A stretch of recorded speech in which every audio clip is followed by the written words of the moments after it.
Hi all, welcome to Blasters arena. എന്താ കളി? Kerala Blasters ഇപ്പോൾ തീയാണ്.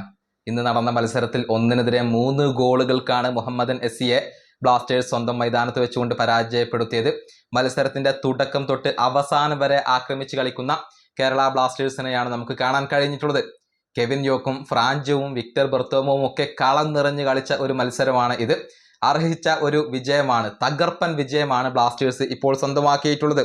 കേരള ബ്ലാസ്റ്റേഴ്സിന്റെ ലൈനപ്പിലേക്ക് വരുമ്പോൾ ഫാളു എൻഡിയായ, അതുപോലെ തന്നെ വിക്ടർ ബെർത്തോമു, ഫ്രാഞ്ചു, കെവിൻ യോക്ക് എന്നിവരായിരുന്നു വിദേശ താരങ്ങളായിക്കൊണ്ട് ഉണ്ടായിരുന്നത്.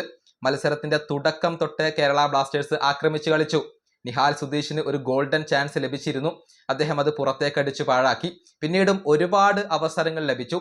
മുഹമ്മദൻ എസ്സി ഗോൾ കീപ്പറായ പദം ഛേത്രിയുടെ ഒരു പ്രകടനമാണ് അവർക്ക് തുണയായിട്ടുള്ളത്, മുഹമ്മദൻ എസ്സിക്ക് തുണയായിട്ടുള്ളത്. പിന്നീട് 42-ാമത്തെ മിനിറ്റിൽ മുഹമ്മദൻ എസ്സിയാണ് ആദ്യം ലീഡെടുത്തത്. മഹിതോഷ് റോയ് ഒരു കിടിലൻ ലോങ് റേഞ്ച് ഗോൾ നേടുകയായിരുന്നു. പക്ഷെ തൊട്ടടുത്ത മിനിറ്റിൽ തന്നെ കേരള ബ്ലാസ്റ്റേഴ്സ് അതിന് മറുപടി നൽകി. ഫ്രാഞ്ചു ആണ് ഗോൾ നേടിയത്. കെവിൻ യോക്കിന്റെ അസിസ്റ്റ് അത് എടുത്തു പറയേണ്ടതാണ്. 3 താരങ്ങളുടെ ഇടയിലൂടെ ഒരു കിടിലൻ പാസ്, ഒരു ക്വാളിറ്റി പാസ് ഫ്രാഞ്ചുവിന് കെവിൻ യോക്ക് നൽകി. അങ്ങനെ ഫ്രാഞ്ചു അത് കൺവേർട്ട് ചെയ്യുകയും ചെയ്തു എന്നുള്ളതാണ്. അങ്ങനെ ആദ്യ പകുതിയിൽ 2 ടീമുകളും ഓരോ ഗോളുകൾ വീതമാണ് നേടിയത്. പിന്നീട് മത്സരത്തിന്റെ 59-ാമത്തെ മിനിറ്റിലാണ് ബ്ലാസ്റ്റേഴ്സ് 2ാമത്തെ ഗോൾ നേടിയത്. കെവിൻ യോക്കാണ് അതിന് അസിസ്റ്റ് നൽകിയത്. ഒരു കിഡിലൻ ക്രോസ് കെവിൻ യോക്ക് നൽകുന്നു. വിക്ടർ ബെർത്തോമു ഹെഡറിലൂടെ അത് ഗോളാക്കി മാറ്റുന്നു. അങ്ങനെ 58-ാമത്തെ മിനിറ്റിൽ കേരള ബ്ലാസ്റ്റേഴ്സ് 2ാമത്തെ ഗോൾ നേടി. പിന്നീട് 73-ാമത്തെ മിനിറ്റിൽ ബ്ലാസ്റ്റേഴ്സ് 3ാമത്തെ ഗോൾ നേടി.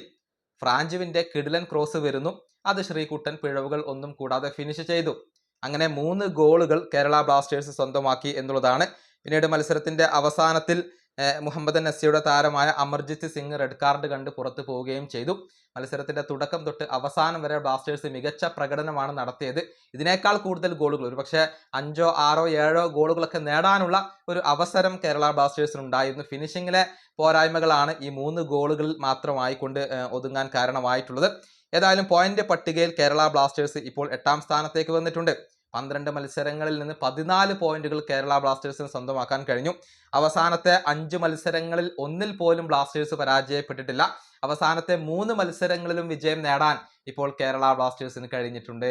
ഈ വീഡിയോ അവസാനിപ്പിക്കുന്നു. അടുത്തൊരു വീണ്ടും കാണാം.